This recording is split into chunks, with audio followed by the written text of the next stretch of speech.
પ્રભુએ તમને આનંદિત રાખ્યા છે અને સંતોષી પણ રાખ્યા છે. એના માટે પ્રભુની સ્તુતિ થાવ. થોડોક સમય પ્રભુના વચનમાંથી વાંચીશું. અને જે પ્રમાણે ગઈ વખતે જે આપણે બાઇબલ અભ્યાસ કરતા હતા, લગભગ 8 બાઇબલ સ્ટડી આપણે કરી ગયા પ્રભુ ઈસુ ખ્રિસ્તની સંગતની ઉપર. એક છેલ્લો અભ્યાસ હતો જે છોડી દીધો છે આપણે, અને તે હતો the fellowship in the rest of God. દેવનો આરામ જે છે તેની અંદર સંગત. The fellowship of the rest of God, એટલે જે દેવ આરામમાં છે અથવા દેવનો પોતાનો જે આરામ છે તેની અંદર સંગત, તેમાં સંગત. એ બહુ ઊંડું છે, બહુ અઘરું છે સમજવાના માટે એને છોડી દીધું છે. જો પ્રભુની ઈચ્છા હશે તો કોઈક વખત ભવિષ્યમાં તમને એની સાથે એ વહેંચીશું, કેમ કે એ સમજવાનું માટે આત્મિક પરિપક્વતા અને આત્મિક સમજણ, બહુ ઊંડી સમજણ હોવી બહુ જરૂરી છે. નહીં તો કહેવા પૂરતું તો હું કહી દઈશ, પરંતુ તમને ખ્યાલ આવશે નહીં, તમને સમજ એની વધારે પડશે નહીં. માટે મેં એને છોડી દીધું, એને લીધું નથી. પરંતુ હિબ્રુઓના પત્રના 4થા અધ્યાયની અંદર એ વાત લખેલી છે, પણ હમણાં વિચારે જોવાના નથી. અને મેં કહ્યું હતું તે પ્રમાણે કે ગયા વખતની બાઇબલ સ્ટડી એ છેલ્લી હતી અને એને પૂરી કરી દીધી છે. આજે આપણે એની ઉપર બાઇબલ સ્ટડી કરવાના નથી. પરંતુ કોઈક એક ભાઈએ મારી સાથે વાત કરતાં મને એ પ્રમાણે કહ્યું કે ભાઈ, અમે પ્રાર્થના કરીએ અથવા અમારે પ્રાર્થના કેવી રીતે કરવી, સી રીતે પ્રાર્થના કરવી એ અમને શીખવો. અને મને પ્રભુ તરફથી બહુ જ આવ્યો કે આ જે વાત દેવના વચન પ્રમાણે છે, શાસ્ત્ર પ્રમાણે છે અને દેવની ઈચ્છા પ્રમાણે છે પ્રાર્થના, તે એની ઉપર થોડું મનન આપણે કરીએ. અને બહુ પ્રેક્ટિકલ, બહુ પાયાનું, બેઝિક અને સાદું અને સરળતાથી એ શું છે તે આજ સાંજે પ્રભુની ઈચ્છા છે તો આપણે જોઈશું. અને પ્રાર્થનાની ઉપર તો ઘણા બધા સંદેશા અપાય. પ્રાર્થનાની ઉપર લોકો ઘણું બધું બોલે છે અને ઘણા બધા વિચારો છે. દેવના વચનની અંદર પુષ્કળ બધી વાતો પ્રાર્થનાના સંદર્ભમાં છે. પરંતુ અઘરું શું છે? અઘરું શું છે? પ્રાર્થના કરવી. પ્રાર્થનાની ઉપર પ્રચાર કરવો અઘરું નથી. ઘણું બધી પ્રાર્થનાની ઉપર સંદેશા આપી શકાય અથવા આપે છે લોકો. બટ હાર્ડ શું છે? અઘરું શું છે? પ્રાર્થના કરવી. બરાબર? લોકો 5 મિનિટ પ્રાર્થના કરી શકતા નથી, 2 મિનિટ કરી શકતા નથી, અને પ્રાર્થનાની અંદર જવાની ઈચ્છા પણ થતી નથી. ઘણી વખત પ્રાર્થના કરવા માટે મન થતું નથી.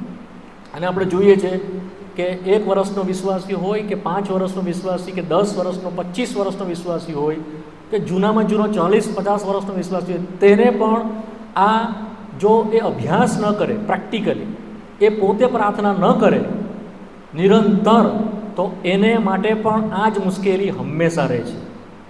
જે પહેલા વર્ષનો વિશ્વાસી હોય તેને પણ એ જ મુશ્કેલી પડે છે, ચાહે 50 વર્ષ જૂનો વિશ્વાસી હોય તેને પણ આ જ મુશ્કેલી પડે છે. કારણ કે પ્રાર્થના એ થિયરિટિકલી અથવા તો થિયરી નથી. પ્રાર્થના એ કશે શીખીને, સમજીને, સાંભળીને કરવાની વાત નથી. એ અનુભવ છે. અને જો એ આપણે નીત કરીએ તો એ ફક્ત આપણા મગજમાં રહેશે, અનુભવ નહીં બને. માટે પ્રાર્થના આજ સાંજે પ્રભુની જો ઈચ્છા છે તો જે શાસ્ત્ર પ્રમાણે શું છે એની ઉપર થોડુંક વિચાર કરીશું અને એના ઉપર જોઈશું. એક કલમથી શરૂઆત કરીએ. લુકની સુવાર્તા તેનો 11મો અધ્યાય. લુકની સુવાર્તા તેનો 11મો અધ્યાય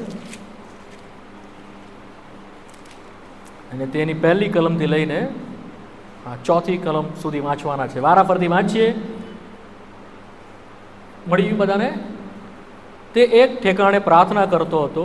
તે કરી રહ્યા પછી તેના શિષ્યોમાંના એકે તેને કહ્યું કે, પ્રભુ, યોહાને પોતાના શિષ્યોને પ્રાર્થના કરતા શીખવ્યું તેમ તું પણ અમને શીખવ.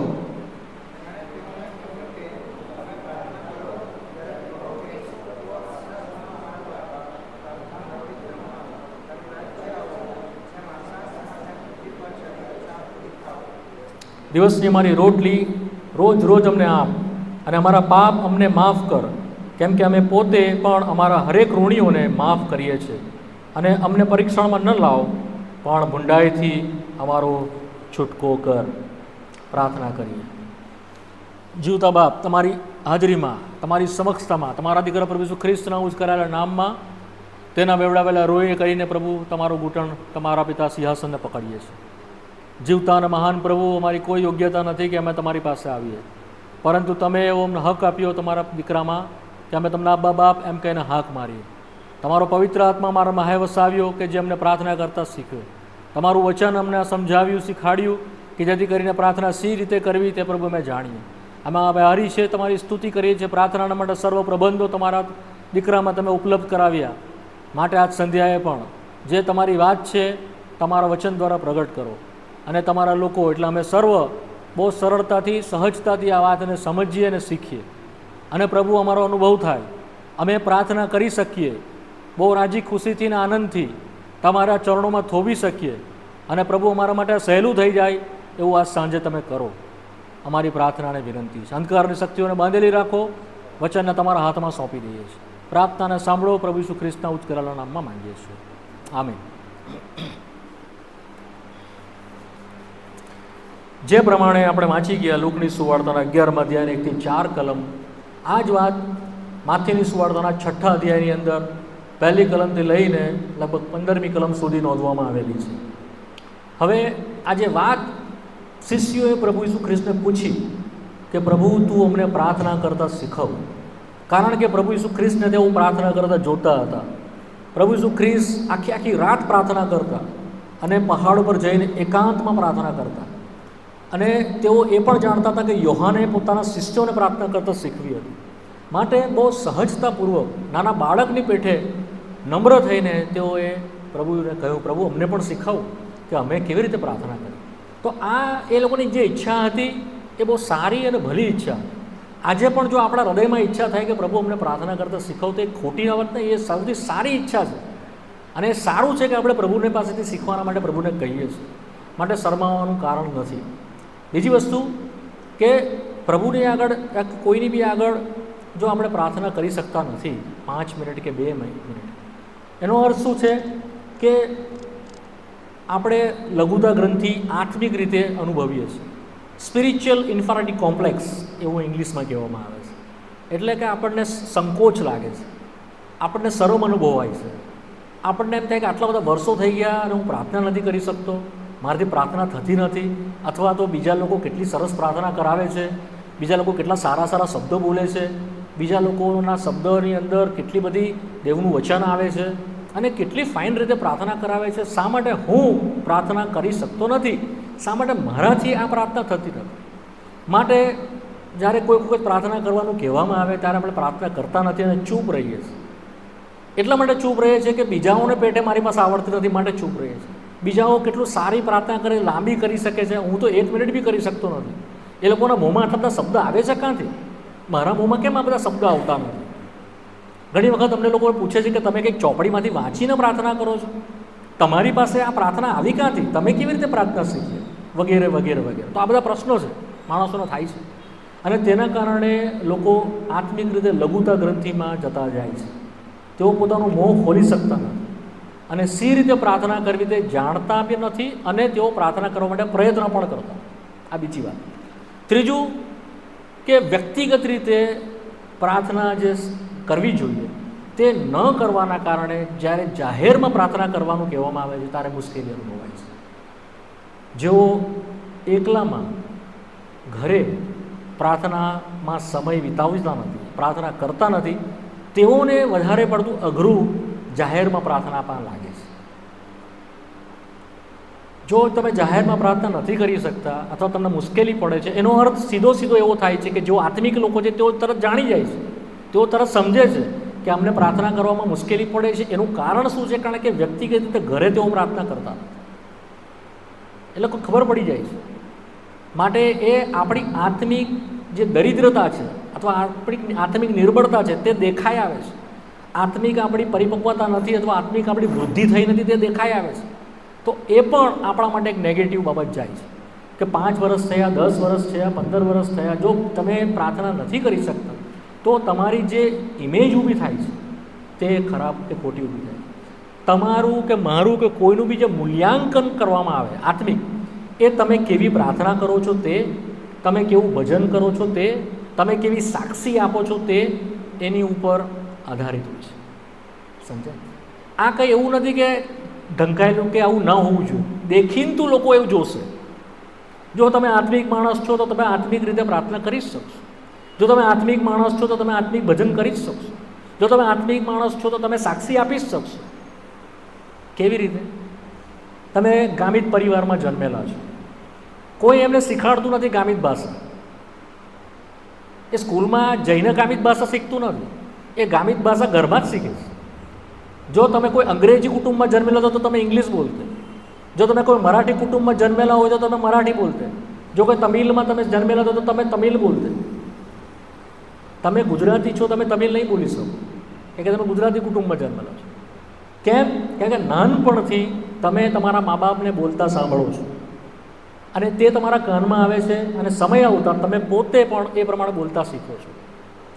સ્કૂલે જઈને તમે થોડીક સારી રીતે બોલતા શીખો છો, પણ સ્કૂલના લીધે તમે શીખ્યા નથી. ઇન ધ સેમ વે, જે માહોલ, જે વાતાવરણ તમારી પાસે છે તેને લઈને તમે ભાષા શીખ્યા.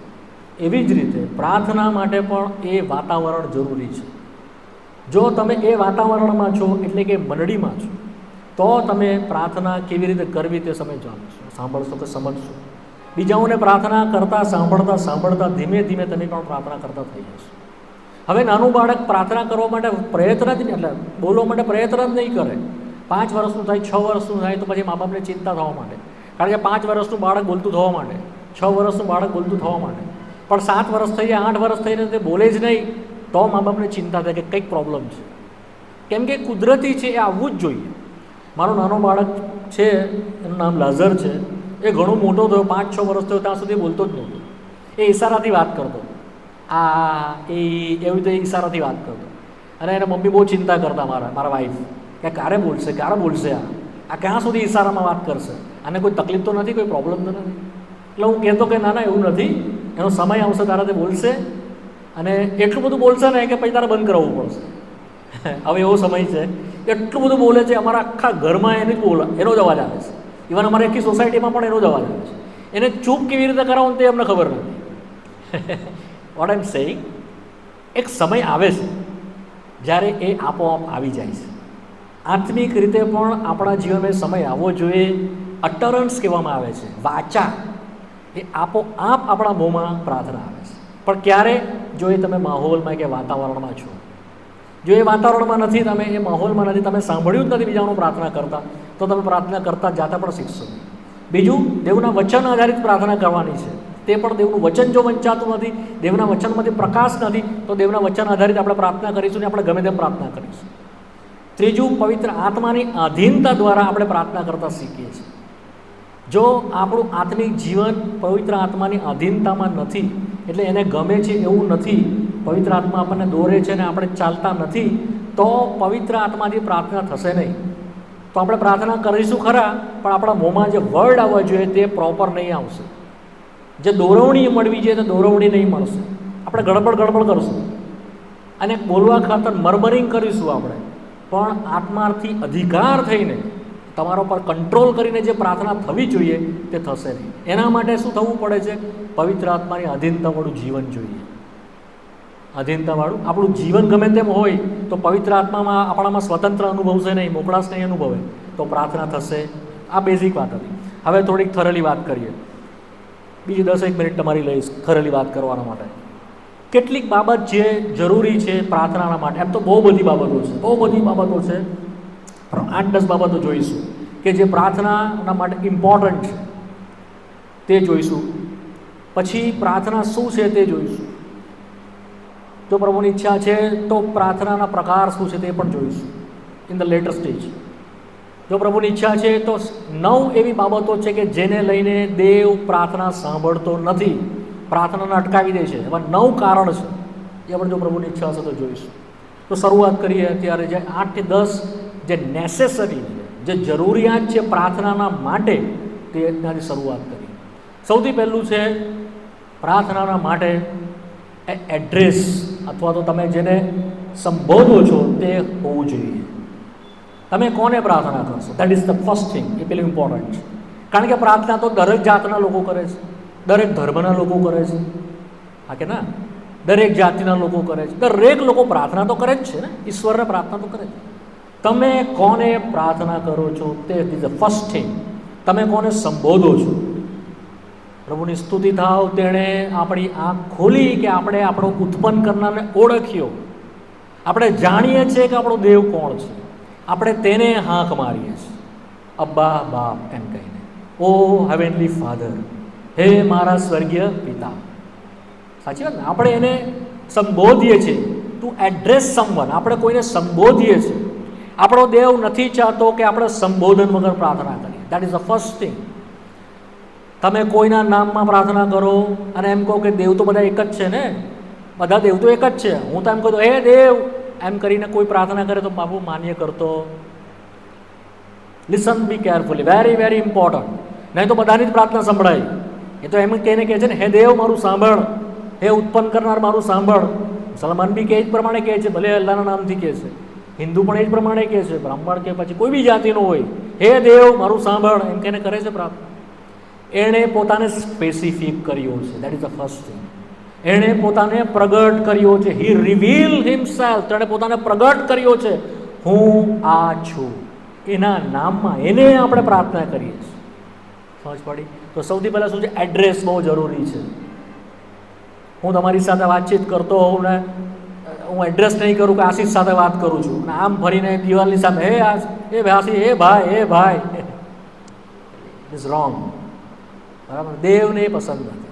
કારણ કે બધા લોકો બધાને દેવ માને છે. દેવ એ પોતાને હું દેવ છું, મારા સિવાય બીજો કોઈ નથી, મારા સિવાય બી કોઈ નથી, મારી સમાન બી કોઈ નથી. એ દેવ છે. એણે પોતાને પ્રગટ કર્યું દેવ, બાઇબલના દેવ તરીકે. પછી રફતે રફતે એણે પોતાની ઓળખાણ આપી. સૌથી પહેલાં એલોહીમ, અદોનાઈ તરીકે એને લોકો ઓળખતા હતા. પણ આપણે જાણીએ છીએ મૂસાને તેણે કહ્યું કે યહોવા એ મારું નામ છે. આઈ એમ દેટ આઈ એમ. એણે પોતાને પ્રગટ કર્યો. બીજો કોઈ નહીં, અલ્લાહ પણ નહીં, યાહવે એનું નામ છે, હિબ્રુઓનો દેવ. રફતે રફતે રફતે રફતે એ જ દેવને ઈસુ ખ્રિસ્તની આગળ આપણને ક્લેરિફાઈ કરવામાં આવ્યું. હું જે છું તે છું, હું જીવનની રોટલી છું, હું બહારનું છું, હું જગતનું અજવાળું છું, હું છું. એની વચ્ચે બધી વસ્તુ આવી ગઈ. આઈ એમ ધેટ આઈ એમ. હું જે છું ઈસુ ખ્રિસ્તની મારફત. આજે આપણે જાણીએ છીએ આપણો પિતા કોણ છે. તો સૌથી પહેલું શું છે? આપણે દેવને સંબોધીએ છીએ ઈસુના પિતા તરીકે, the father of our lord Jesus Christ. આપણો પ્રભુ ઈસુ ખ્રિસ્તના પિતા તરીકે આપણા બાપને સંબોધીએ છીએ, ટુ એડ્રેસ. આપણે હવામાં એમ જ પ્રાર્થના કરતા નથી, આપણે સંબોધીએ છીએ. માટે આકાશમાંની પ્રાર્થના કરતા પ્રભુએ શીખવાડ્યું, હે આકાશમાં અમારા બાપ એમ કરીને સંબોધ્યું. બરાબર? આપણે વાંચી ગયા ને? Okay, that is the first thing. Secondly, એની સાથે રિલેશનશીપ બહુ ઇમ્પોર્ટન્ટ છે. શું છે? એની સાથે સંબંધ. કયો સંબંધ બતાવ્યો એણે? બાપનો સંબંધ. હે આકાશમાંના અમારા બાપ. જો બાપની સાથે આપણો સંબંધ નથી તો આપણે એને બાપ કહીને બોલાવી શકતા નથી. મારા 2 દીકરા છે, તેઓ મને બાપ કહે છે, મારા આજુબાજુવાળા મને બાપ કહેતા નથી. સમજાય? દીકરો પોતાના બાપને બાપ કહે, બાજુવાળો પોતાના બીજાના બાપને બાપ કહે. રિલેશનશીપ, સંબંધ બહુ અગત્યનો છે. જો એની સાથે તમારો સંબંધ નથી તો તમે એને બાપ કહી શકતા નથી. કેમ કે દેવે એટલા માટે જગત પર પ્રીતિ કરી કે પોતાનો દીકરો આપ્યો કે તે એકનો એક દીકરો રહે નહીં, પણ ઘણા ભાઈઓમાં તે જ્યેષ્ઠ થાય. ઈસુ ખ્રિસ્ત, હિઝ ઓનલી બિગોટન સન. ઈસુ ખ્રિસ્ત એકનો એક દીકરો હતો, પણ તેણે એને આપ્યો કે તે ઘણા ભાઈઓમાં જ્યેષ્ઠ થાય અને આપણે પણ ભાઈઓ થઈએ, આપણે પણ પુત્રો કહેવાઈએ, કે જેથી કરીને આપણે એને આબ્બા બાપ એમ હાથ મારીએ. એકલા એને જ રાઈટ હતો આબ્બા બાપ કહીને હાથ મારવાનો. એ ઓનલી બિગોટન હતો, એકનો એક દીકરો હતો, પણ એને આપી દીધો અને આપણે એના ભાઈઓ કહેવાય. એથી આપણામાં તે જ્યેષ્ઠ છે. બીજું, પહેલું યોહાન 1:12 કે શું કહે છે? જેટલાએ તેના નામ પર વિશ્વાસ કર્યો, જેટલાએ તેનો અંગીકાર કર્યો, તેને દેવના દીકરા થવાનો અધિકાર. ઈસુ ખ્રિસ્તમાં આપણને દેવના દીકરા કરવામાં આવ્યા છે. તેથી કરીને આપણે એને બાપ કહીને હાથ મારીએ છીએ. ત્રીજું, પવિત્ર આત્મા એણે આપણામાં વસાયો, જે અંદરથી આપણા બાપ કહીને હાથ મારે છે. કેમ? કારણ કે એ પવિત્ર આત્મા કોનો છે? ઈસુનો આત્મા છે. કોનો આત્મા છે? ઈસુનો આત્મા છે. માટે અંદરથી આપણા બાપ કહીને હાથ મારે છે. સમજ પડી? જો રિલેશનમાં તમે નથી, ઈસુ ખ્રિસ્ત દ્વારા આપણો નવો જન્મ થયો નથી. ઈસુ ખ્રિસ્ત દ્વારા દેવની સાથે શાંતિ સમાધાન થયો નથી. આપણે દેવને બાપ કહીને હાંક મારી શકતા નથી.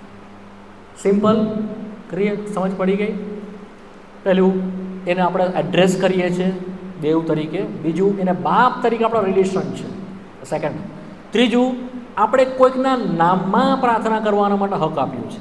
શરૂઆત આપી તેવી રીતે અંત આપણે કેવી રીતે કરીએ છીએ? પ્રાર્થનાના છેલ્લે આપણે શું બોલીએ છીએ? છેલ્લે પ્રાર્થનામાં આપણે શું બોલીએ છીએ? પ્રાર્થનાની છેલ્લે હા, વેરી ગુડ. ઈસુ પ્રભુ કે નામ સે માંગતે, ઈસુ ખ્રિસ્તના નામમાં માંગીએ છે. એ એનું ક્લોઝ છે. જો એ નહીં હોય, પ્રાર્થના અધૂરી છે. પ્રાર્થના વેરી વેરી ઇમ્પોર્ટન્ટ. આપણને બીજા કોઈને દ્વારા જવાનો હક નથી, કેવળ ને કેવળ ઈસુ ખ્રિસ્ત દ્વારા. કેમ? એ મધ્યસ્થ બન્યું છે. સમજ પડી? હવે ઘણી વખત લોકો મિસઅન્ડરસ્ટેન્ડિંગ કરે છે. આમ રિયલી મને સાંભળીને બહુ દુઃખ થાય છે કેટલીક વાર, પરંતુ એ લોકો બિચારા ના સમજ હોવાના કારણે કરે છે. તમારી સાથે ક્લિયર કરી દઉં, ઈસુ ખ્રિસ્તને છોડીને કોઈના પણ નામમાં બાપની પાસે જઈ શકાતું નથી. ફરીને ફરી રિપીટ કરું, ઈસુ ખ્રિસ્તના નામ સિવાય બાપની પાસે કોઈના પણ નામથી જવાતું નથી. નહીં કોઈ પ્રબોધકના નામથી, નહીં ઇબ્રાહિમના નામથી, નહીં દાઉદના નામથી, નહીં પાઉલના નામથી, નહીં પિત્તરના નામથી, નહીં કોઈ પ્રભુના સેવક બક્ષી અંકલના નામથી, નહીં રોકીભાઈના નામથી, નહીં કોઈના પણ નામથી, પવિત્ર આત્માના નામથી પણ નહીં. ફરી કહું, પવિત્ર આત્માના નામથી પણ નહીં, કારણ કે એ મીડિયેટર નથી. મીડિયેટર કોણ છે? ઈસુ ખ્રિસ્ત. તિમોથીમાં આવો. પહેલું તિમોથી 2 અધ્યાય 5મી કલમ. પહેલું તિમોથી 2 અધ્યાય 5મી કલમ. કેમ કે દેવ એક જ છે, હા, અને દેવ તથા માણસોની વચ્ચે એક જ મધ્યસ્થ પણ છે. હા, એટલે ખ્રિસ્ત ઈસુ પોતે માણસ. હા, એક જ મધ્યસ્થ, ઓનલી વન મીડિયેટર. એ કોણ છે? ઈસુ ખ્રિસ્ત પોતે માણસ. એના નામમાં આપણને હકનો અધિકાર પ્રભુએ આપ્યો. યોહાનની સુવાર્તા 14મો અધ્યાય. યોહાનની સુવાર્તા 14મો અધ્યાય 14મી કલમ. વાંચજો ઝડપથી. જો તમે મારે નામે કંઈ મારી પાસે માંગશો, હા, તો તે હું કરીશ. હા, જો તમે હા, હા, બસ બસ બસ. જો તમે મારે નામે, ઇન માય નેમ, જે કંઈ માંગશો તે હું. અચ્છા, 15મો અધ્યાય 16મી કલમ. 15 ને 16. તમે મને પસંદ કર્યો નથી, હા, પણ મેં તમને પસંદ કર્યા છે. હા, મેં તમને નિમ્યા છે હા, કે તમે જઈને ફળ આપો, હા, અને તમારો ફળ કાયમ રહે, હા, જેથી તમે મારે નામે જે કંઈ બાપની પાસે માંગો, હા, તે તમને તે આપે. હા, જે કંઈ મારે નામે માંગો તે બાપ તમને આપે. સમજ પડી? તો આખા વર્લ્ડમાં બીજું કોઈ નામ આપવામાં આવ્યું નથી. પ્રેરિતોનું કૃત્યો 4 અધ્યાય 12મી કલમ. આકાશ તળે, પૃથ્વીની ઉપર એવું બીજું કોઈ નામ આપવામાં આવ્યું નથી જેના દ્વારા આપણું તારણ થાય કે એના દ્વારા આપણે પહોંચીએ. માટે માથીની સુવાર્તા 18 અધ્યાય 18મો અધ્યાય 18 ને 19મી કલમમાં, જ્યાં મારે નામે 2 કે 3 ભેગા થયેલા, ઇન માય નેમ. પ્રેરિતોનું કૃત્યના 3 અધ્યાયની સુંદર નામના દરવાજાની આગળ જે લંગડા માણસને સાજુ કરવામાં આવ્યો, ત્યાં શું કીધું? ઈસુ ખ્રિસ્તના નામમાં હું તને સાજુ કરું છું, in the name of lord Jesus Christ. તો ઈસુ ખ્રિસ્તના નામમાં. પવિત્ર આત્મા શું કરે છે? પ્રાર્થના કરવાના માટે આપણને દોરવણી આપે છે. આપણી માહેજી પ્રાર્થના કરે. એનું કામ અલગ છે, ઈસુ ખ્રિસ્તનું કામ અલગ છે, બાપનું કામ અલગ છે. યાદ રાખીએ, એક તમને સ્પિરિચ્યુઅલ પ્રિન્સિપલ કહી દઉં. જ્યારે આપણે દેવ કહીને સંબોધીએ છીએ, લિસન બી કેરફુલી, ધ્યાનથી સાંભળજો. જ્યારે આપણે દેવ કહીને સંબોધીએ છીએ ત્યારે પિતા, પુત્ર અને પવિત્ર આત્મા 3 આવી જાય છે. પણ જ્યારે આપણે પિતા કહીને સંબોધીએ છીએ ત્યારે પિતાનું કામ અલગ આવે છે. જ્યારે આપણે પુત્રની વાત કરીએ ત્યારે પુત્રનું કામ અલગ આવે છે. જ્યારે પવિત્ર આત્માની વાત કરીએ ત્યારે પવિત્ર આત્માનું કામ અલગ આવે છે, દેવ તરીકે. સમજ પડી? તેઓ એક જ છે. જ્યારે આપણે દેવ કહીને સંબોધીએ છીએ ત્યારે 3 આવી જાય છે. પણ જ્યારે આપણે સ્પેસિફિક બાપ તરીકે સંબોધીએ છીએ ત્યારે પિતાના કામ સંબંધી, ત્યારે પિતાની જ વાત આવે છે. અને તો આ હતું ત્રીજું. ચોથું, આપણે પ્રાર્થના જે કરીએ છીએ તે ગમે તેમ અવિચારીપણે બોલી શકતા નથી. જે મોંમાં આવે તે બોલી શકતા નથી. It is a meaningful thing. લોકો ઘણી વખત બળબડાટ કરે છે, ખોટું, જે દેવના વચન પ્રમાણે નથી બરાબર. આપણે જો એ માથીની સુવાર્તા છઠ્ઠો અધ્યાય, માથી 6, 7મી કલમ વાંચો. માથી 6 અને 7. અને તમે પ્રાર્થના કરતા વિદેશીઓની પેઠે અમથો લવારો ન કરો. હા, વિદેશીઓની પેઠે શું નહીં કરો? અમથો લવારો. ઇંગ્લિશમાં છે do not repeated one and one thing, એટલે એકને એક વાત તમે રટણ નહીં કર્યા કરો. ઇંગ્લિશમાં એ છે અમથો લવારો નહીં કરો. સમજ પડી? ઘણી વાર અવિચારી પણ આપણે ગમે તેમ બોલતા હોઈએ છીએ. Don't do this, don't. સભા શિક્ષકનું પુસ્તક,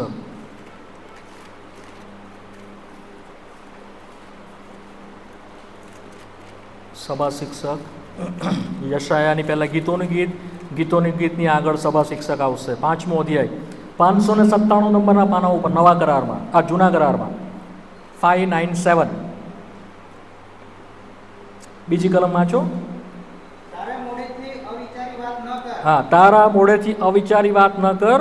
અને ઈશ્વરની હજુરમાં કંઈ પણ બોલવાને તારું અંતઃકરણ ઉતાવળું ન હા, તારું બોલવાને માટે અંતઃકરણ ઉતાવળું.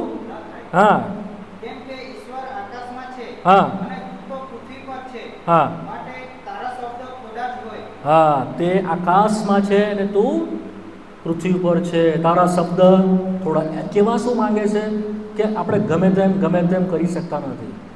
મિનિંગફુલ. આપણા હૃદયમાં રેવરેન્સ, એનો ભય હોવો જોઈએ, એના માટે આદર હોવો જોઈએ. પરાત પર દેવ છે, આકાશોના આકાશમાં બિરાજમાન છે, બધું શબ્દ ઉત્પન્ન કર્યું છે. આપણી કોઈ હસ્તી જ નથી ની આગળ. માટી અને ધૂળ સિવાય કશું જ નથી આપણે. એ હંમેશા આપણા સ્મરણમાં રહેવું જોઈએ. એ ક્યાં છે અને કોણ છે એની સભાનતામાં આપણે રહેવું જોઈએ. તો આપણે ગમે તેમ અટરન્સ કરીશું નહીં. ફિયરફુલ, આપણા હૃદયમાં કંપારી સહિત આપણા શબ્દો થોડા અને મિનિંગફુલ, એને મહિમા આપનારા, એને ગૌરવ આપનારા, એને ઉઠાવનારા, એને ઊંચા કરનારા એ હોવા જોઈએ. સમજ પડી? તો અટરન્સ જે છે ઇટ ઇઝ મિનિંગફુલ, રેવરન્સથી ભરાયેલા, યોગ્ય શબ્દ, ગમે તેમ લવારા નહીં. પ્રભુ નથી ચાહતો વાલા. આ આપણે સમજીએ. આ બીજું હતું. બીજું, આપણે પ્રાર્થનાની અંદર વિશ્વાસ હોવો જોઈએ. શું હોવું જોઈએ? The faith. પ્રાર્થનાની અંદર જો વિશ્વાસ નહીં હોય તો વિશ્વાસ વગરની પ્રાર્થના સ્વીકાર્ય પણ નથી, માન્ય પણ નથી. માથીની સુવાર્તા 21મો અધ્યાય 22મી કલમ, માથી 21 ને 22.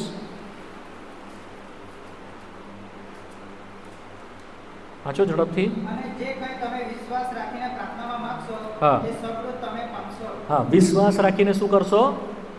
પ્રાર્થનામાં માંગશો તે પામશો. હવે અહીંયા જ મુશ્કેલી છે. હવે બરાબર સમજજો. ઘણી વખત આપણે શું વિશ્વાસ તો કરીએ છીએ, પણ હું એ વિશ્વાસની વાત નથી કરતો કે જે કામના સંદર્ભમાં છે. એ વાત બરાબર છે કે આપણે જે કંઈ બી આપણે દેખાય ને એવી વસ્તુ હોય, અશક્ય વસ્તુ હોય ને કેવી રીતે માંગવી. પરંતુ આપણે પ્રભુ પાસે વિશ્વાસ રાખીને માંગીએ, ચાહે આપણા શરીરમાં રોગ હોય, ચાહે માંદગી હોય, ચાહે કોઈ તંગી હોય, કે કઈ મુશ્કેલી પડતી હોય, એના માટે આપણે અશક્ય હોય તો પણ આપણે માંગીએ. એના માટે આપણે વિશ્વાસ રાખવો જોઈએ. એમ પ્રભુ કહે છે કે જો તું વિશ્વાસ રાખશે અને પહાડને કહેશે કે સમુદ્રમાં હું નંખાઈ જા, તો તારું માનશે. કેમ કે વિશ્વાસથી તું માંગશે તો એ તારા માટે કરશે. પ્રભુના માટે કંઈ અશક્ય નથી. પ્રભુની ઉપર આપણે વિશ્વાસ છે કે નહીં એ ચકાસણીના માટે એ બતાવે છે. એટલા માટે દેવે આપણને એને માટે સંબોધન કે એના માટેની ઓળખાણ આપણને કરાવી કે આપણે એના પર વિશ્વાસ રાખીએ. પરંતુ હું જે વાત થોડીક અલગ રીતે કરવા માગું છું આજ સાંજે, આપણે પ્રાર્થના કરવાના માટે પણ વિશ્વાસ જોઈએ.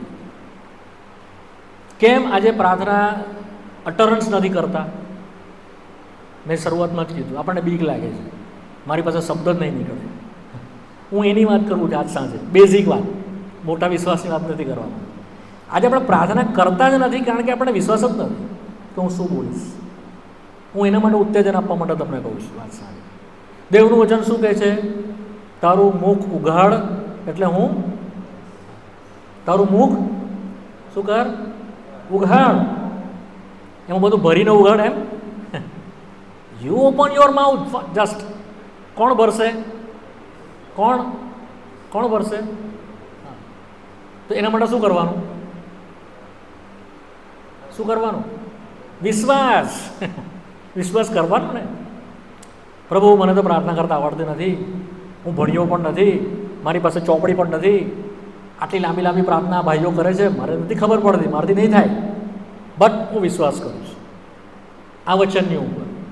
ગીતશાસ્ત્ર 84:11 કલમ છે, તું તારું મુખ ઉઘાડ અને હું તે, તારું વચન છે, પ્રભુ હું વિશ્વાસથી મોં ખોલું છું, મારું મોંને ભર. સિમ્પલ. તમે મોં ખોલશો, ભરવાનું કામ એનું છે. આજ સાંજે એનાથી તમે ઉત્તેજન પામો. વાંચી જાઓ એ કલમ, ગીતશાસ્ત્ર 84.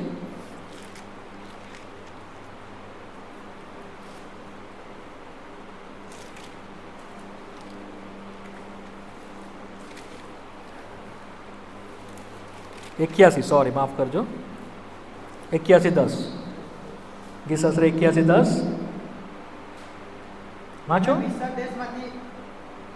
દેશમાંથી કાઢી લાવનાર હા. તારો દેવ યહોવા હું છું. હા. તારું મુખ ઉઘાડ એટલે તે હું ભરીશ. હા, તારું મુખ ઉઘાડ એટલે હું તે કરીશ. તો જ્યારે પ્રભુનું ભજન કરો, ઓપન યોર માઉથ.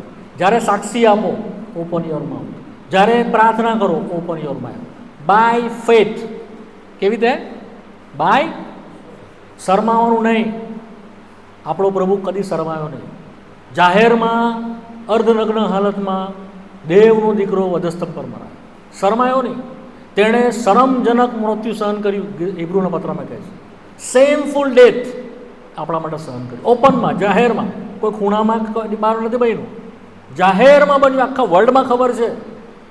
આપણે શું માટે શરમાઈએ? હા, પ્રાર્થના માટે શરમાવું નહીં, સાક્ષી આપવા માટે શરમાવું નહીં, ભજનના માટે કદી શરમાવું નહીં. જ્યારે કહેવામાં આવે પ્રાર્થના કરો, ફર્સ્ટ તરત પ્રાર્થના કરો. કેમ? આ કોણ બનાવ્યું છે? કોણ બનાવ્યું? નિર્ગમનનું પુસ્તક 4થો અધ્યાય, નિર્ગમન 4.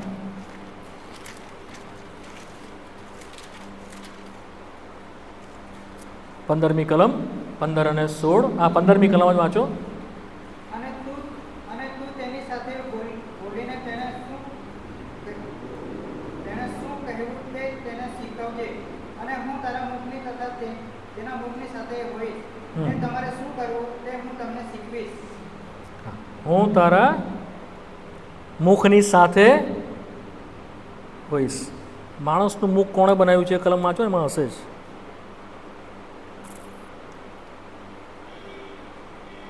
હા, 11મી કલમ, 10મી ને 11મી કલમ વાંચો. અને મૂસાએ યહોવાને કહ્યું કે હા. હે પ્રભુ, અત્યાર સુધી વળી તે તારા દાસ સાથે વાત કરી, ત્યાર પછી પણ હું તો વક્તા નથી. હા. કેમ કે હું બોલવે ધીમો છું. હા, બોલવે ધીમો છું. હા, ને મારી જીભ મંદ છે. હા, મંદ છે. અને યહોવાએ તેને કહ્યું કે હા, માણસનું મુખ કોણે બનાવ્યું? હા, માણસનું મુખ કોણે બનાવ્યું છે? અને મૂકો કે બહેરો કે દેખતો કે આંધળો કોણ કરે છે? હા. શું તે હું યહોવા નથી? 12મી કલમ. તો હવે જા. હા. ને હું તારા મુખ સાથે હોઈશ. હું તારા મુખ સાથે હોઈશ. ને તારે શું કહેવું તે હું તને શીખવીશ. તારે શું કહેવું તે કોણ શીખવે છે? એણે આપણું મોં બનાવ્યું છે, એને ખબર છે શું ભરવું. હા, તો બાય ફેથ આપણે વિશ્વાસ કરો. તમે સાક્ષી આપવાના માટે સમય આવશે, પ્રભુ તમને સેવાના માટે ઊભો કરશે. આવી રીતે ઊભો કરશે, જેમ હું બોલી રહ્યો છું. અમે કદી પ્રિપેરેશન કરતા નથી. હા, પ્રભુની આગળ થોભીએ છીએ, અમારી સ્ટડીઝ હોય છે, અમારો અભ્યાસ હોય છે, પણ પ્રભુને એટલું જ પૂછીએ, પ્રભુ મારે શું બોલવાનું. અમે વિશ્વાસથી ઊભા થઈએ છીએ. હી પ્રોવાઈડ, એ અમારા મુખમાં મૂકે છે. હા, એણે અમને પસંદ કરીએ છીએ, એ તમને શીખાડશે. ઓકે, તે તમારા મુખની સાથે હશે. માથીની સુવાર્તા 10મો અધ્યાય 20મી કલમ વાંચો.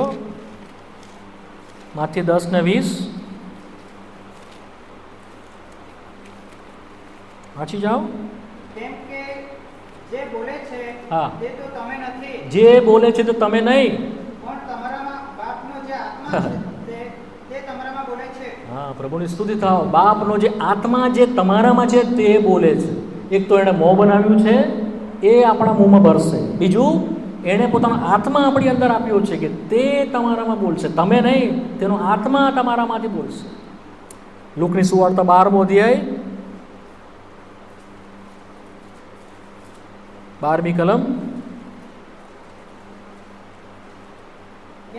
કેમ કે તમારે જે કહેવું જોઈએ તે જ ઘડીએ પવિત્ર આત્મા તમને શીખવશે. હા, જે કહેવું જોઈએ તે જ ઘડીએ, એટ ધેટ ટાઈમ પવિત્ર આત્મા તમને શીખવશે. રોમિયોનો પત્ર તેનો 8મો અધ્યાય 26મી 27મી કલમ વાંચો ઝડપથી.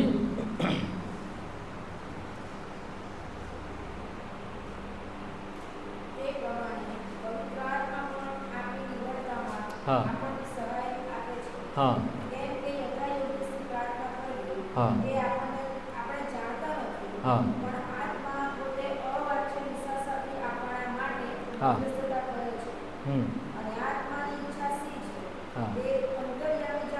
હા.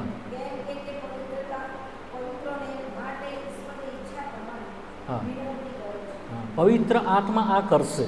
હવે આ કેવી રીતે થાય છે તે માનવીય જ્ઞાનથી સમજાશે નહીં, પણ જે દેવે પોતાનો આત્મા આપણી અંદર મૂકેલો છે એ આત્મા આપણી માહેથી પિતાને હાંક મારે છે થ્રુ અવર માઉથ. મોં જે એણે બનાવ્યું છે આપણા મોં દ્વારા પવિત્ર આત્મા દેવની વાત, દેવની ઈચ્છા પ્રમાણે પ્રાર્થના કરે છે. હવે આ અલગ અલગ ભાષામાં પ્રાર્થના કરવી તે સંદર્ભમાં નથી. આ કયા સંદર્ભમાં છે? દેવની ઈચ્છા પ્રમાણે પ્રાર્થના કરવી તે સંબંધમાં છે. કારણ કે દેવની ઈચ્છા કોણ જાણે છે? દેવનો આત્મા. એના સિવાય બીજું કોઈ જાણતું નથી. દેવનો મંત્રી કોણ છે? દેવના મનમાં શું છે તો કોને ખબર છે? માટે દેવનો આત્મા આપણને ખબર બી નથી એ રીતે પ્રાર્થના કરવા માટે પ્રેરણા કરે છે. ઘણી વખત આપણી જેની સાથે દુશ્મની હોય છે આપણને ઈચ્છા બી નહીં થાય એના માટે પ્રાર્થના કરવાની, પણ પવિત્ર આત્મા ફોર્સ કરે છે, નહીં એના માટે કર, નહીં એના માટે કર. આપણી મનની ઈચ્છા નથી હોતી પણ ફોર્સ કરે છે અને આપણા મોંમાંથી એના માટે બી પ્રાર્થના નીકળે છે. આ છે દેવના આત્માની અધિકાર. સમજ પડી? તો એ આપણને શીખાવે છે, પણ આપણે કરવાનું શું છે? વિશ્વાસ. શું કરવાનું છે? નાનું બાળક મેં કીધું ને એ રીતે બાબા બાબા કહીને પછી બાબા બોલતા થઈ જાય છે, મમ્મા મમ્મા કહીને મમ્મી બોલતા થઈ જાય છે. Just do, just open your mouth. આજ સાંજે તમે એનાથી ઉત્તેજન પાઓ. બહુ મોટું ભણીને આપણે કંઈ પછી હું ભણીને શીખીને પછી પ્રાર્થના. નાના બાળકની પેટે જસ્ટ ઓપન યોર માઉથ. બરાબર? 1 મિનિટની પ્રાર્થનાથી શરૂઆત કરો. ધીમે ધીમે 2 મિનિટ કરશો. 2 મિનિટની શરૂ કરો, 5 મિનિટ કરશો. પહેલાં ઘરે એકલામાં કરો, પછી જાહેરમાં જ્યારે તક મળે કરો. શરમાવો નહીં, પેલો શું કહેશે, પેલો શું કહેશે, અરે મારા પર હસશે, મને તો બોલતા નહીં. Don't think. તમારું હૃદય પ્રભુ જુએ છે, તમારા વર્ડ નહીં, તમારું હૃદય. ઘણા લોકો મોટી મોટી પ્રાર્થના કરે, પ્રભુ કહે છે ને ઘણી લાંબી લાંબી પ્રાર્થના કરે તેઓને કે અમને બહુ સાંભળશે. પ્રભુની પાછળ નથી. મિનિંગફુલ, અર્થપૂર્ણ થોડાક શબ્દો ખરા હૃદયથી, ઊંડાણથી, સાચા ભાવની સાથે, રેફરન્સની સાથે, ભય સાથે, માન સાથે જો નીકળશે એ તમારા માટે આકાશ ખોલીને દેવના હૃદય પર પહોંચી જશે. એને વિવશ કરશે, એને મજબૂર કરશે તમારી પાછળ આવવાના માટે, તમને સહાય કરવાના માટે. મારી પાસે સમય નથી, આવતી વખત કદાચ પ્રભુની ઈચ્છા છે તો નેક્સ્ટ ટાઈમ પ્રાર્થના કાળથી શરૂ થઈ. કેમ પ્રાર્થના કરતા થયા આ લોકો? ઉત્પત્તિના પુસ્તકના શરૂઆતમાં જ લખી તેઓ પ્રાર્થના કરતા થયા. કેમ? જોઈશું પ્રભુની ઈચ્છા હશે. લાસ્ટ પ્રેયર માટે રેવેલેશનમાં શું પ્રકાશ છે તે બીજો પ્રભુની ઈચ્છા હશે જોઈશું. એનીવે હમણાં એને પર નથી જોવાના. તો આ ઇમ્પોર્ટન્ટ છે, મેં તમને કહી દીધું. બીજું, પ્રાર્થનાના માટે કોઈ દેવે પદ્ધતિ ઠરાવી નથી. નવા કરાર આ જ રીતે પ્રાર્થના કરો. ઘૂંટણ પર જઈને જ પ્રાર્થના કરો, હાથ ઊંચા કરીને પ્રાર્થના કરો, ઊંધા ફરીને પ્રાર્થના કરો, લાંબા થઈને પ્રાર્થના કરો. There is no method of physical. મારી શારીરિક રીતે કોઈ પદ્ધતિ દેવે ફિક્સ કરી નથી નવા કરાર. બરાબર છે? પરંતુ આપણે ઘૂંટણીએ પડીને પ્રાર્થના એટલા માટે કરવી જોઈએ કે તે દેવના માટે આપણી નમ્રતા બતાવે છે. સમજ પડી? માટે આપણે ઘૂંટણ પર જઈને પ્રાર્થના કરીએ. ઘૂંટણ પર આપણે એટલા માટે નથી જતા કે બહાર બીજા લોકોને ખબર પડે અરે કેટલો નમ્ર માણસ, અરે કેટલો આત્મિક માણસ, અરે કેટલો સારો માણસ. Not for that, not for other. બીજાઓના માટે નહીં, પ્રભુના માટે.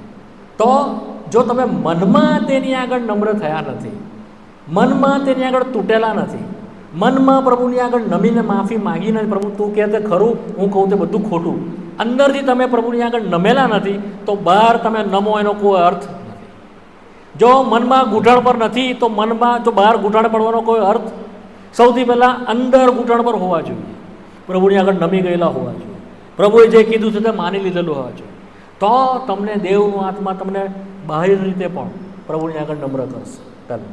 બીજું, જ્યારે ઘૂંટણ પર જઈએ છીએ ત્યારે આપણે પ્રભુની આગળ માન, પ્રભુ આપણા માટે કેટલો મૂલ્યવાન ને માન યોગ્ય છે તે બતાવીએ છીએ.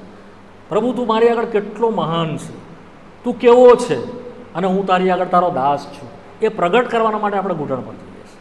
આપણે પોતાને નમ્ર બી કરીએ છીએ ને પ્રભુને મોટો કરીએ છીએ, પ્રભુને ઉચ્ચ કરીએ છીએ. માટે રાજાઓ, સુલેમાન રાજા તેની આગળ ઘૂંટણે પડે. ઘણી બધી રેફરન્સ છે. પહેલા રાજાના 5મા અધ્યાયની અંદર પણ છે. મારી પાસે રેફરન્સ તો ઘણો સમય નથી એટલે નથી આપતો, પણ આપણે દાઉદ રાજાના ઘૂંટણ પર પડતો જોઈએ છે. પ્રભુ ઈસુ ખ્રિસ્તને આપણે ઘૂંટણ પર પડીને પ્રાર્થના કરતા જોઈએ છીએ. પાઉલને ઘૂંટણ પર પડીને પ્રાર્થના કરતા જોઈએ છીએ. સ્ટેફનને જ્યારે પથ્થર માર્યો, લોહી લુહાણ થઈ ગયો તો ઘૂંટણ પર પ્રાર્થના કરતા જોઈએ છીએ. પ્રેરિતના 20મા અધ્યાયની અંદર લોકો વડીલો ઘૂંટણે પડીને પ્રાર્થના કરતા આપણે જોઈએ છીએ. પ્રભુનું વચન રોમીયોનો પત્ર 14મો અધ્યાય 11મી કલમ, દરેક ઘૂંટણ મારી આગળ નમશે. ગીતશાસ્ત્ર 95:6 કહે છે, આવો આપણે તેની આગળ ઘૂંટણીએ પડીએ, આપણા કરતા યહોવાની આગળ આપણે ઘૂંટણે પડીએ. તો હી ઇઝ અવર ક્રિએટર, એ આપણે ઉત્પન્ન કરનાર છે. માટે આપણે ઘૂંટણ પર જઈને પ્રાર્થના કરીએ એ યોગ્ય છે અને સારું છે. માટે જો શક્ય હોય તો કરવું. એક સમયમાં આવશે તમારે ગરડા થઈ જશે, તારે ઘૂંટણ પર જવાનું અઘરું થઈ જશે. હું મારી એક વાત તમને કહું, હું પોતાને પ્રગટ કરવા કહેતો નથી, પણ તમને ઉત્તેજન માટે કહું છું. આત્મિક રીતે મારા હૃદયની સૌથી તીવ્ર જો ઈચ્છા કોઈ હોય તો પ્રભુની આગળ ઘૂંટણ પર જવાનું હોય છે. તીવ્ર ઈચ્છા થાય મને. જો પ્રભુના માટેનો કોઈ વિચાર આવે, હું કંઈ કામમાં હું ને એકદમ જ કોઈ પ્રભુના માટેનો કોઈ વિચાર આત્મિક આવે તો સૌથી પહેલાં ઘૂંટણ પર જવાનું આવે. રાતે સૂતો હોઉં અને જો ઉઠવાનું થાય ને એકદમ પ્રભુની સાથે વાત કરવાની ઈચ્છા, તરત ઘૂંટણ પર જવાની ઈચ્છા.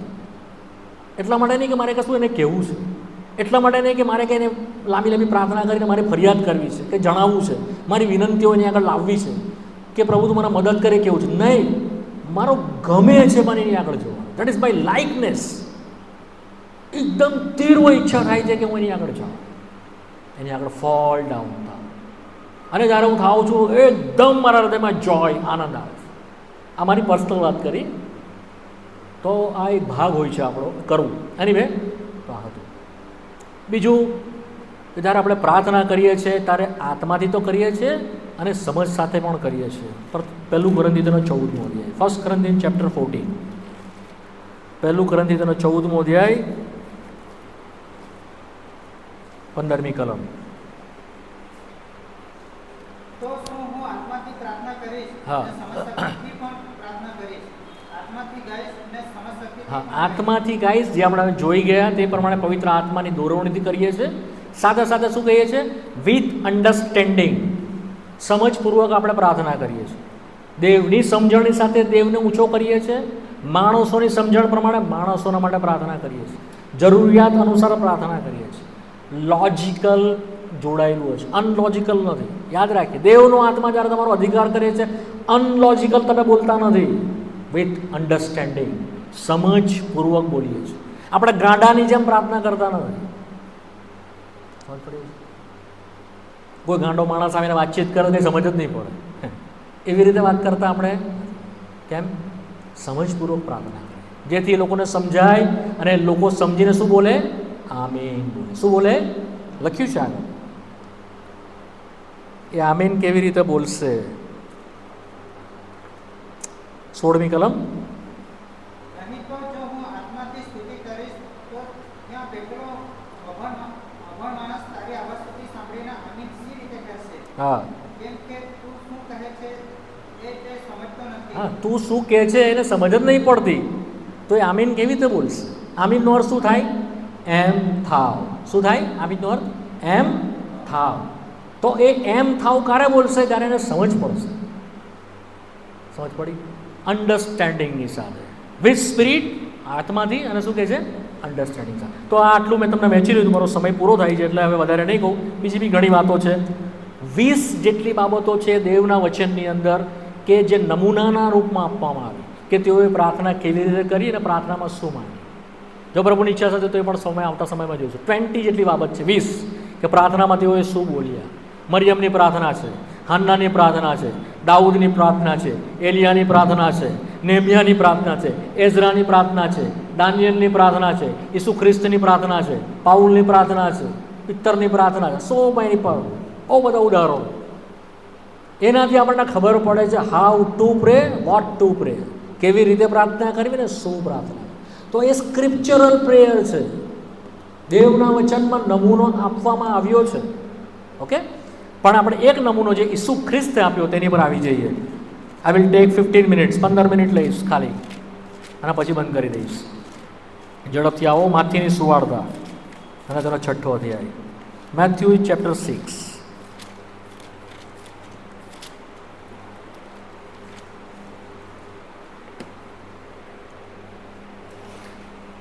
માથીને સુવાર્તા 6ઠ્ઠો અધ્યાય. હવે ત્યાંથી પહેલી કલમથી લઈને 15મી કલમ છે, પણ બધું સમય બચાવવા વાંચતા નથી. પરંતુ ત્યાં આગળ 2-3 વાતો લખેલી છે, તમારું ધ્યાન દોરી દઉં. પહેલાં પ્રાર્થનાની પહેલાં જે ભાગ આપણે જોઈ ગયા આટલા, એમાંનો એક ભાગ અહીંયા પણ આપવામાં આવેલો છે. પહેલી કલમ કહે છે તે પ્રમાણે, માણસો તમને જુએ એવા હેતુથી તેઓની આગળ ધાર્મિક કૃત્ય કરવાથી સાવધાન રહો વગેરે. ચોથી કલમ, એ માટે કે તમારા દાન ધર્મ ગુપ્ત થાય અને ગુપ્તમાં જોનાર તમારો બાપ તેનો તમને બદલો આપશે. અહીંયા આગળ સિક્રેટલી કરવાના માટે કહેવામાં આવ્યું છે. દાન ધર્મ કરો તો કેવી રીતે કરો? ગુપ્તમાં કરો. સારા કામ કરો તો કેવી રીતે કરો? ગુપ્તમાં કરો. જાહેરમાં બીજાની આગળ લોકો તમને જોઈને તમારી પ્રશંસા કરે તેવી રીતે નહીં. હવે આ જ વાતને લઈને પ્રભુ પ્રાર્થનાની ઉપર આવી જાય છે. 6ઠ્ઠી કલમ, પણ જ્યારે તું પ્રાર્થના કરે ત્યારે તારી ઓરડીમાં બેસ, તારું બારણું બંધ કર, ગુપ્તમાં તારા બાપની પ્રાર્થના કર, ને ગુપ્તમાં જોનાર તારો બાપ તને બદલો આપશે. પ્રે ઇન ધ સિક્રેટલી. આ વાત પ્રભુએ કહી. તારો દરવાજો બંધ કર, ગુપ્તમાં જોવા, ગુપ્તમાં પ્રાર્થના કર, ગુપ્તમાં તને બદલો મળશે. સિક્રેટલી. જેઓ ગુપ્તમાં પ્રાર્થના કરી જાણતા નથી તેઓ જાહેરમાં પ્રાર્થના કરવામાં નિષ્ફળ જાય છે. જો તમે ચાહો છો કે તમે આ જાહેરમાં પ્રાર્થના કરી શકો, ગુપ્તમાં પ્રાર્થનાનો સમય વિતાવો પ્રભુની સાથે. આનો આત્મિક અર્થ થાય છે. ગુપ્તમાં બારણું બંધ કરે એ બધું એકચ્યુઅલી આત્મિક વાત છે. બાહ્ય રીતે તો છે જ, પણ આત્મિક રીતે એ છે કે મનમાં પ્રભુની સાથે પ્રાર્થનાની શરૂઆત થાય છે. આત્મિક રીતે પ્રભુની આગળ જ્યારે માણસ તૂટે છે, સમાધાન પામે છે, નવોજન પામે છે, એ હૃદયમાં પ્રાર્થનાથી આરંભ થાય. એ વાત એકચ્યુઅલી તો છે. તો આ વાત હતી 6ઠ્ઠો અધ્યાય. હવે ઝડપથી આવી જાઓ 9મી કલમથી આગળ, 9 થી 15. માટે તમે આ પ્રમાણે પ્રાર્થના કરો. ઓ આકાશમાં અમારા બાપ, તારું નામ પવિત્ર મનાવો, તારું રાજ્ય આવો, જેમ આકાશમાં તેમ પૃથ્વી ઉપર તારી ઈચ્છા પૂરી થાવ.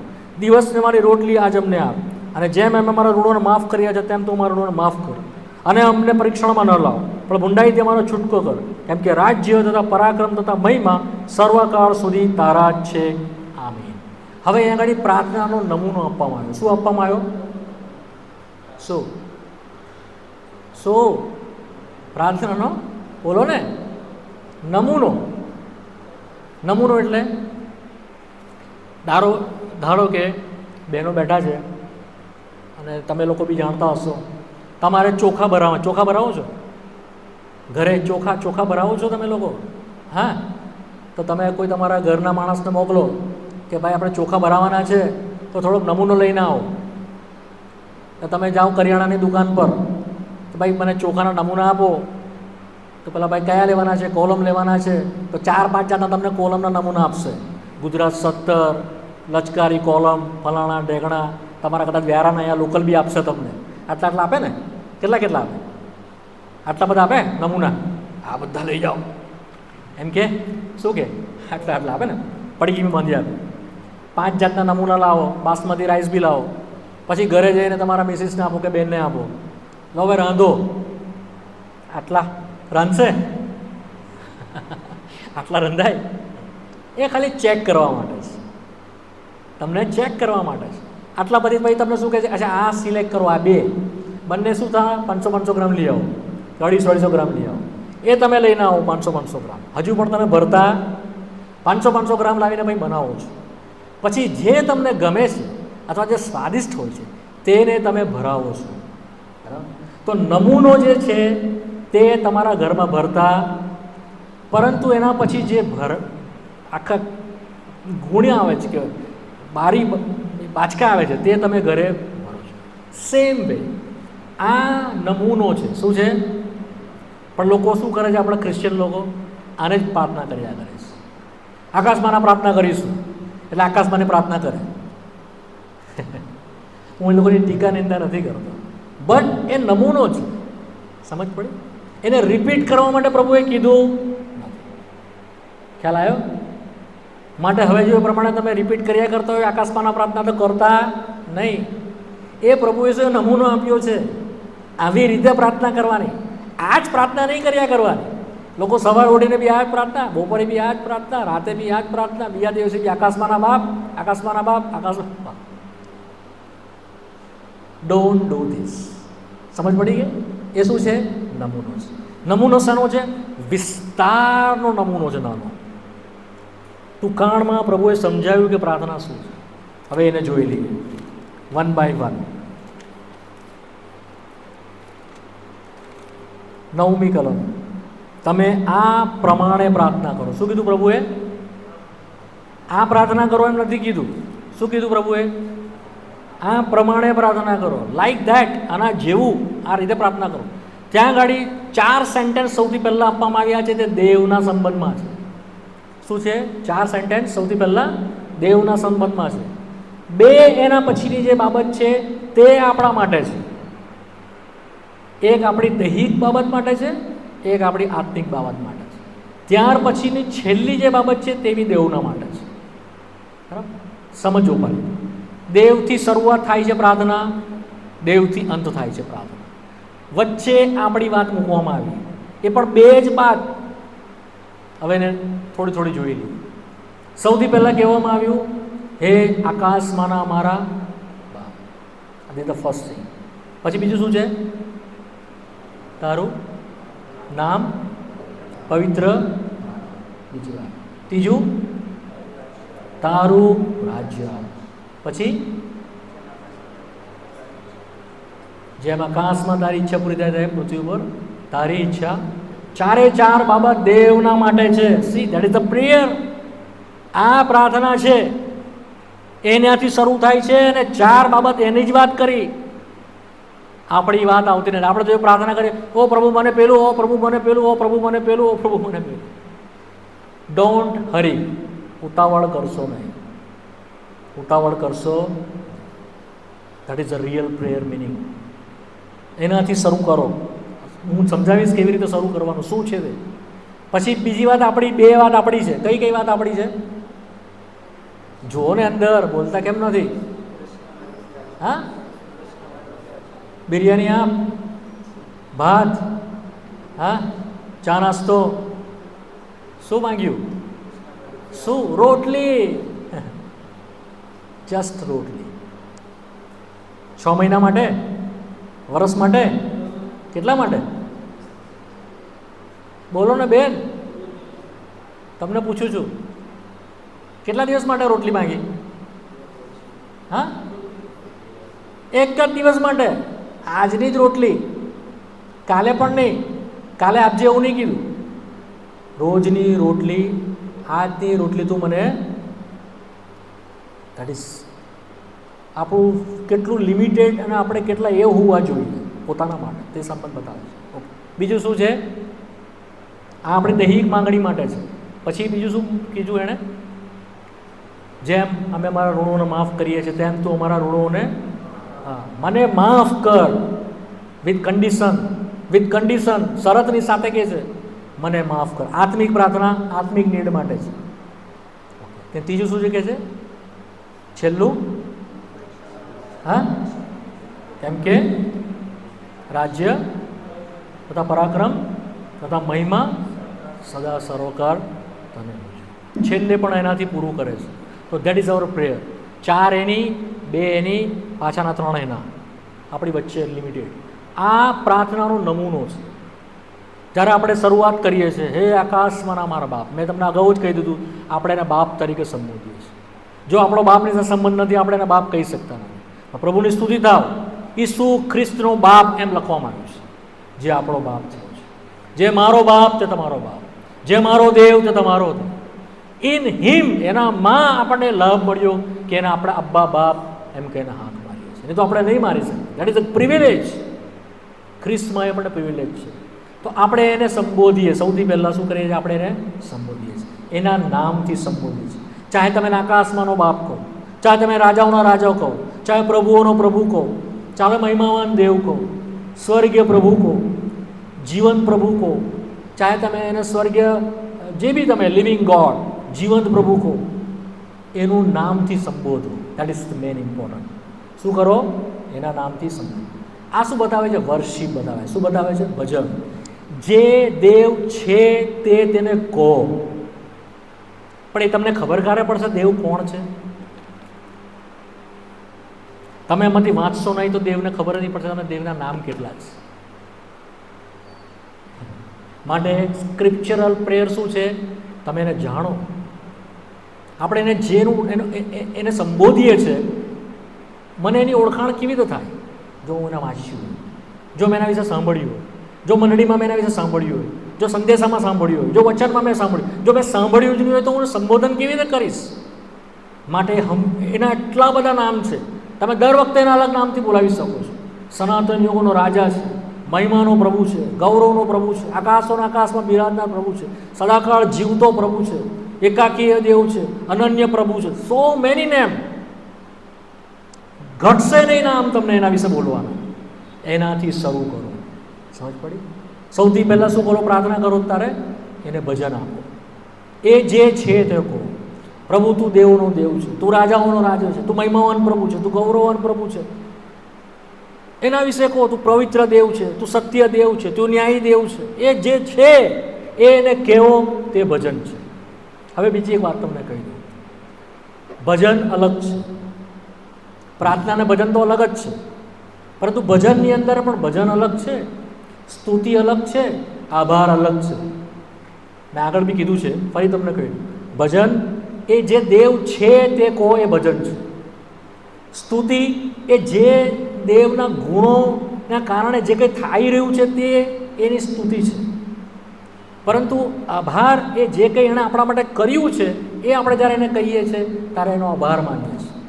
ધારે કે એણે આપણા પર તારણ આપ્યું, એણે આપણને બચાવ્યા, એણે આપણને નવું જીવન આપ્યું, એણે આપણને પવિત્ર આત્મા આપ્યો, એનું વચન આપ્યું, એણે મંડળી આપી, એણે ઘર આપ્યું, નોકરી આપી, ધંધો આપ્યો, આજનો દિવસ આપ્યો. આ બધાના માટે આપણે એનો આભાર માનીએ છીએ. તો એ શું છે? Thanks giving. એ ભજન નથી, એ ભજનનો એક પ્રકાર છે. સમજ પડી? બીજું છે સ્તુતિ. સ્તુતિ એટલે કે દેવ જે છે એને લઈને એ જે કંઈ કરે છે એ સ્તુતિ છે. ધારો કે એણે વિશુ ખ્રિસ્તને મોકલ્યો, એણે દયા દેખાડી, એણે કૃપા દેખાડી, એણે એનામાં આપણા માટેના દરેક પાપ એણે આપણામાં દૂર કર્યા. જે કંઈ આપણા માટે એણે કર્યું એ સ્તુતિ છે. પરંતુ ભજન શું છે? દેવના ગુણો વિશે કહીએ. અનન્ય ઈશ્વર છે, એકાકી ઈશ્વર છે, પવિત્ર ઈશ્વર છે. દેવના આગવા ગુણ શું છે ખબર છે? કે જેને કારણે દેવ છે એના આગવા ગુણ છે. સર્વશક્તિમાન, સર્વસમર્થ, સર્વજ્ઞ એના આગના ગુણ નથી. એના આગવા ગુણ કે જેને લઈને એ દેવ છે એ શું ખબર છે? પવિત્રતા એનો આગવો ગુણ છે. એ બાહે જે છે એના લીધે જે કામ કરે છે એનાથી એનું ન્યાયપણું દેખાય છે, એનું આગવું ગુણ છે. સત્યતા એ એનું આગળું ગુણ છે. માટે પવિત્ર, ન્યાય અને સત્ય એ એના આગવા ગુણ છે, જેને લીધે એ દેવ છે. એના જેવું કોઈ નથી. એટલે પવિત્ર બીજું કોઈ નથી, સત્ય કોઈ નથી, ન્યાય કોઈ નથી. He is alone. જ્યારે આપણે કહીએ છીએ કે તું એકલો જ દેવ છે એટલે એકલો જ પવિત્ર છે. પવિત્રતામાં મહિમાવાન, સ્તોત્રમાં ભયયોગ્ય, એકલો જ છે. નો વન લાઈક હિમ. એના જેવું કોઈ નથી. એ પવિત્ર છે. એના જેવો સત્ય કોઈ નથી, એના જેવો ન્યાય કોઈ નથી. તો આ એનું ભજન છે. કોઈ વાર ભજન પર જ્યારે જોઈશું ત્યારે હું તમને એના વિશે કહીશ. તમને સમજ પડી આ વાત કે નહીં પડી?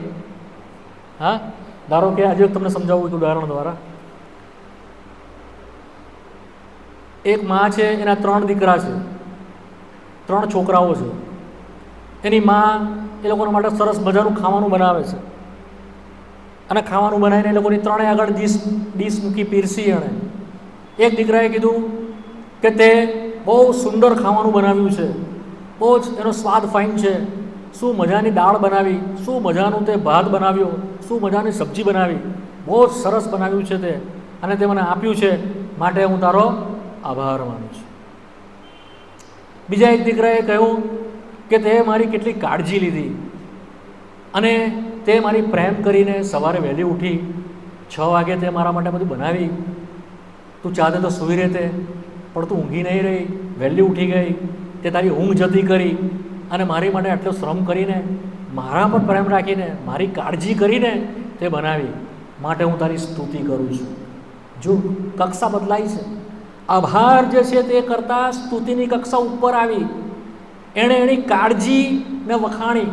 પહેલી જે ખાવાનું છે એને વખાણવામાં આવ્યું, અહીંયા એની કાળજી છે તેને વખાણવામાં આવ્યું. હવે ત્રીજો જો છોકરો અલગથી કહે છે, તું મારી માં છે માટે હું તારું ભજન કરું છું. તું મને રોટલી નહીં આપતે, ભોજન નહીં આપતે, તો પણ તું મારી માં છે માટે હું તારું ભજન કરું છું. કારણ કે તું આપે કે નહીં આપે, પણ તું મારી માં છે ત્યાં. તો એની આગળ કોઈ ક્રિયા પ્રવૃત્તિ કશી આવતી નથી, પણ એ જે છે એના લઈને એનું અભિવંદન એ છોકરું કરે છે, એની સાથેનો રિલેશન એ પ્રગટ કરે છે. આ ત્રણની કક્ષા છે. ઘણા લોકો કેવળ આભાર માને છે, સ્તુતિ કરતા નથી. ઘણા લોકો સ્તુતિ કરે છે પણ ભજન સુધી પહોંચતા જ નથી.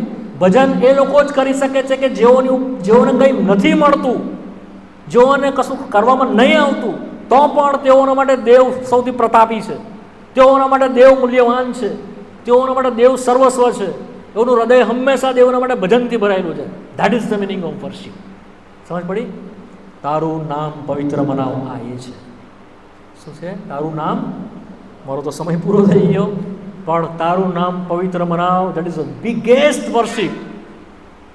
સૌથી શ્રેષ્ઠ જો કોઈ ભજન હોય પ્રભુના માટે તો તે એના પવિત્રતા વિશે એને કહેવું, તારું નામ પવિત્ર બનાવો. તારા જેવું બીજું કોઈ છે જ નહીં પવિત્ર.